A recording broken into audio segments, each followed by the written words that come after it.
Ang araw mga ka-basics. So unboxing po tayo ngayon. Bali, isang charger po ang aking nabili na maganda, mura, pero talagang quality. So ito po ay China brand, pero yung quality niya ay talagang solid naman. At yung unang gamit ko kasi ang tagal niya ma-charge.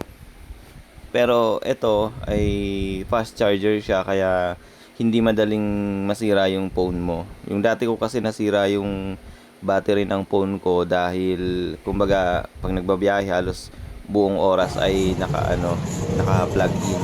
So ito po ay working sa motor at working din sa sasakyan. So ito, i-test ko po siya sa motor para makita niyo kung paano yung function niya, paano siya mag-charge.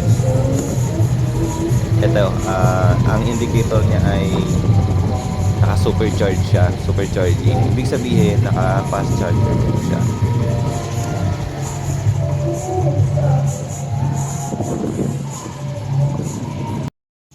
So, ayan, na-install ko na siya.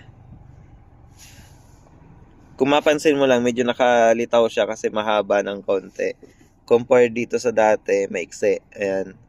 So, syempre, fast charger to, mas marami siyang piyesa sa loob. Kaya mas malaki ng konti. Mas mahaba ng konti pala yung casing niya. Ayan. Tapos, ito, white na yung LED niya. Kaya, para sa akin, mas maganda. So, ayun, na-install ko na siya. So, ipapakita ko lang, i-test ko lang kung uh, fast charger nga siya dito sa gamit sa akin sasakyan.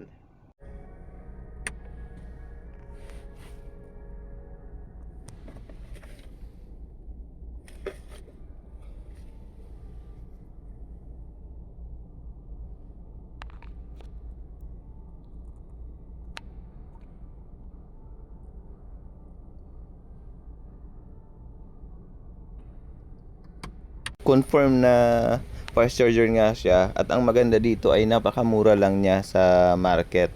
So panalo, at hindi masasayang ang pera mo dito. Yun, maraming salamat, at sana ay nagustuhan niyo po yung aking video. Maraming salamat po.